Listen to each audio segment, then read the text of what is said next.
ఇది చాలా సీరియస్. మతం అనగానే, ఫెయిత్ అనగానే, ధర్మం, ఇవన్నీ చాలా లోతైనవి, బాగా సెన్సిటివ్. కానీ ఇలాంటివి ఒక మాట మాట్లాడాలి అంటే చాలా చాలా ఆలోచించి దీన్ని ఎలాంటి పర్యవసనాలు ఎదుర్కోవాల్సి వస్తుంది ఇవన్నీ ఆలోచించే మేము మాట్లాడతాం. 2019 నుంచి 2024 వరకు వారి పాలనలో, వైసీపీ పాలనలో చాలా సంఘటనలు జరిగినాయి. రిలీజియస్గా దాన్ని ఒక సెన్సిటివ్ ఇష్యూస్ జరిగినాయి మాట్లాడటానికి. ఉదాహరణకి రామతీర్థంలో రామచంద్రమూర్తి, శ్రీరాముడు, ఈ దేశం కొలిచే శ్రీరామచంద్రుడి విగ్రహాన్ని శిరిచ్ఛేదం చేస్తే ఎవడో ఆకతాయి చేశాడు, ఎవడు పిచ్చోడు చేశాడు. పిఠాపురంలో అశుద్ధంతో విగ్రహాలని చేస్తే ఒక గుడిలో, దాన్ని కూడా ఎవడో పిచ్చోడు చేశాడు. ఈ కల్తీల నేపథ్యం గురించి మనం ఎవరి గురించి మాట్లాడుకోవాలి, వాళ్ళ గురించి తెలుసుకోవాలి కొంత. అలాగే దుర్గమ్మ వారి ఆలయంలో వెండి విగ్రహాలు మన దొంగతనం జరిగితే ఇవి పోతే ఇంకోటి కొనుక్కుందాం, దీనికి ఏంటి బిల్డింగ్లు మేడలు కడతామా, మిద్దెలు కడతామా. అలాగే అంతర్వేదిలో రథం కాలిపోతే ఎవడో పిచ్చోడు చేశాడు. ఇలాంటి సంఘటనలు నెల్లూరు నుంచి మొత్తం రాష్ట్రం నలుమూలల 219 సంఘటనలు ఇలాంటి జరిగినాయి. డెసెక్రేషన్ ఆఫ్ టెంపుల్స్, దేవాలయాలు కావచ్చు, దేవాలయ పరిసర ప్రాంతాలు, దేవాలయాలు అపవిత్రం చేయటం. ఎక్కడ కూడా ఒక్కరి నేను నిర్ణయం తీసుకున్న దాఖలాలు ఎక్కడా లేవు.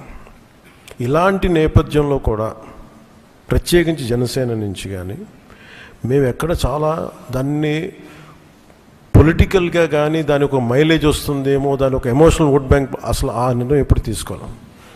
పదే చెప్పాము, కరెక్షన్ చేశాను తప్ప. అంత నిబద్ధత పాటించిన మేము స్వామివారి పాదాల చెంత రక్షింపబడ్డ గౌరవ ముఖ్యమంత్రి నారా చంద్రబాబు గారు కానీ చాలా జాగ్రత్తగా, అప్రమత్తతోనే మాట్లాడతాం, చాలా జాగ్రత్తగా మాట్లాడతాం. ఎన్డీఏ సమావేశంలో NDDM, National Dairy Development Board, ఈ రిపోర్టు గౌరవ ముఖ్యమంత్రి గారు మాకు చదివి వినిపించారు. 3 రిపోర్ట్స్లో ఒక దాంట్లో వెజిటబుల్ ఆయిల్స్, నెయ్యి లేదు ఇందులో, అంటే ఏ స్థాయికి వీళ్ళు చేశారని చెప్తూ దాంట్లో ఒక రిపోర్ట్లో ఫిష్ ఆయిల్ ఉందనేది, ఇంకో దాంట్లో బీఫ్ టాలో ఉందనేది, ఇంకో దాంట్లో లాడ్ పంది కొవ్వు ఉందనేది, ఇంకో దాంట్లో గొడ్డు కొవ్వు ఉందనేది. ఇది చాలా సెన్సిటివ్ ఇష్యూ. ఇది ఒక రిపోర్ట్, అది సాలిడ్ రిపోర్ట్. ఇది మాట్లాడేటప్పుడు మేము ఆలోచించుకొని మాట్లాడి, నేను కూడా దాన్ని ముందుకు తీసుకెళ్ళినప్పుడు పర్యవసానాలన్నీ ఆలోచించి, కానీ నేను కూడా అనుకుని ఇది చెప్పాలా లేదా. ముఖ్యమంత్రి గారు చెప్పారు దీన్ని ఎంత తీసుకెళ్ళాలి, ఎందుకంటే మా భయం ఏంటంటే సెన్సిటివ్ అయ్యి మనం చేసేసామా, చెప్పకపోతే ఏం జరుగుతుంది, రేపు పొద్దున మీ అందరికీ తెలిసి కూడా మీరు ఎందుకు మాట్లాడలేదు, అదొక ప్రశ్న ఉంటుంది. అందుకని దాన్ని మాట్లాడాల్సి వచ్చింది. ఎందుకంటే ఆల్రెడీ మేము గవర్నమెంట్ ఫామ్ అయ్యాం, 5 years మేమే ప్రభుత్వంలో ఉంటాం. ఇది లాస్ట్ 6 నెలల్లో ఏదైనా ఉందంటే ఒక మేము ఇలాంటి ఏదైనా చేసాం ఒక అర్థం ఉంటుంది. వచ్చిన 2 నెలలు మాకు ఏం అవసరం ఉంది, 5 years ఈ ప్రభుత్వమే ఉంటుంది. ప్రజలు ఎన్నుకున్నారు. ఇది తీసుకెళ్ళకపోతే తప్పు అవుద్ది. ఎందుకంటే మా బేసిక్గా అందరం ప్రతి మతాన్ని గౌరవించే సంస్కృతి ఇది.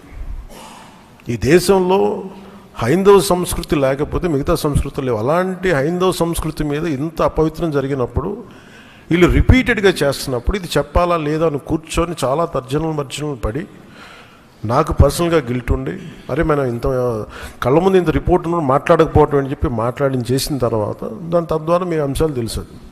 అది సుప్రీంకోర్టు దాకా వెళ్ళింది. కొంతమంది మీరు ఇట్లా అన్నారు, లారీకి లబ్ధన్నారు, మాకేం పోతే 5 సంవత్సరాలు మేమే ఉంటాం, మాకు ఆ భయాలు లేవు. కానీ దీన్ని కరెక్ట్ చేయకపోతే ఎందుకు మాకు ఉంది అంటే దీనికి నేపథ్యం అసలు వీళ్ళని మీరు ఎగ్జామిన్ చేయాలి. ఈ సమావేశం ద్వారా ప్రజలందరూ కూడా మేము ఏం ఎగ్జామిన్ చేస్తున్నామంటే వీళ్ళు ఎలాంటి పరంపర నుంచి వచ్చారు, వారసత్వం ఏంటి వీళ్ళకి.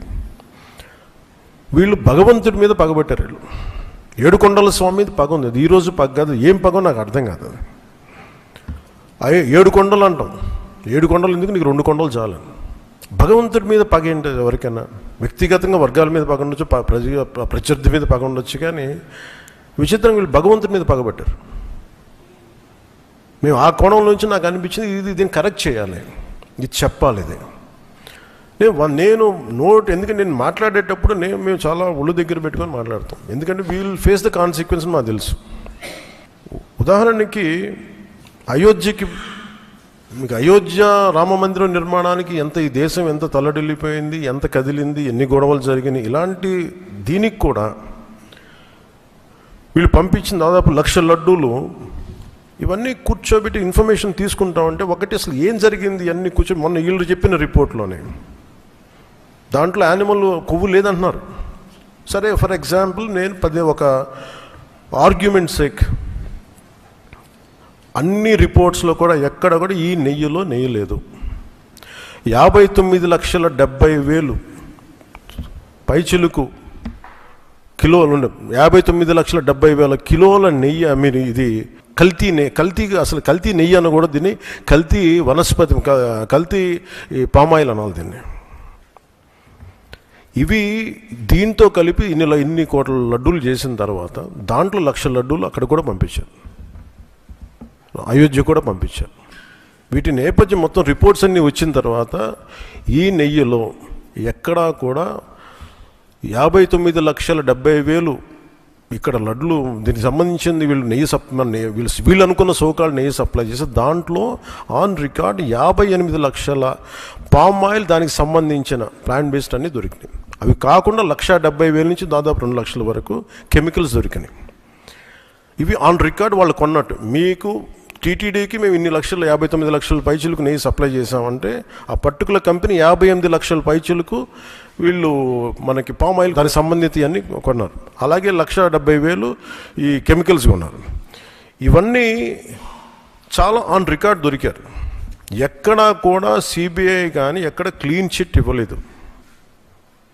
క్లీన్ చిట్ ఎక్కడ ఇవ్వలేదు. వాళ్ళు వెరీ క్లియర్ కట్గా చెప్పింది ఈ నెయ్యిలో పూర్తిగా ఇది ప్లాంట్ బేస్డ్, అంటే దీంట్లో నెయ్యి మన పాల నుంచి పాల కొవ్వు నుంచి రావాల్సింది, దీంట్లో ఇది లేదు.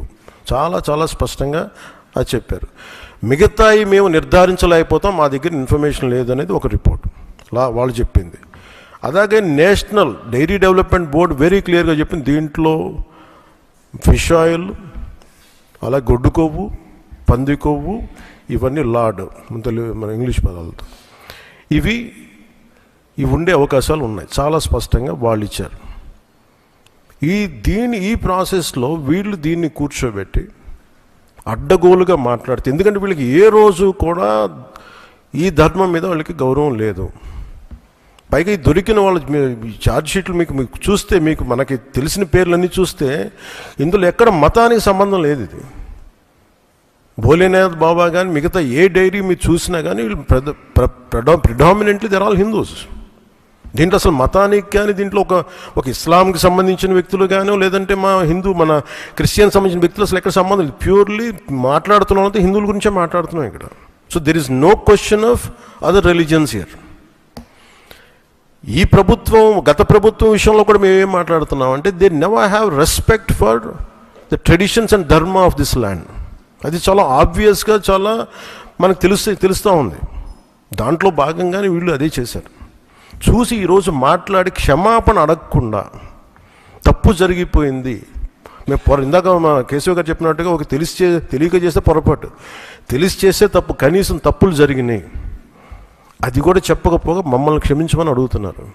నేను ఒకటే చెప్తున్నాను, భగవంతుని మీద పగబట్టుకున్నవాడు సర్వనాశనం అయిపోతాడు తప్ప ఎవడు బతికిన దాఖలాలు లేవు, గుర్తుపెట్టుకున్నారు. ఎందుకంటే ఇది ఫెయిత్కి సంబంధించింది. చాలా స్పష్టంగా చాలా క్లియర్గా సిబిఐ దాంట్లో మీరు కల్తీల మీరు అసలు నెయ్యి లేని దాంతో మీరు లడ్డూలు చేసి దాంట్లో మీరు ఇందాక చెప్పిన గ్లిజరైడ్స్ ఇవన్నీ ఉన్నాయి కదండి. దానికి మీకు ఒక రికార్డ్ చెప్తాను. 2019 నుంచి 2025 వరకు మీకు కనీసం ఒక నువ్వుల నూనె 180 రూపాయల నుంచి 268 రూపాయలు ఉండేది కనీసం 26కి ఈ రోజుకి.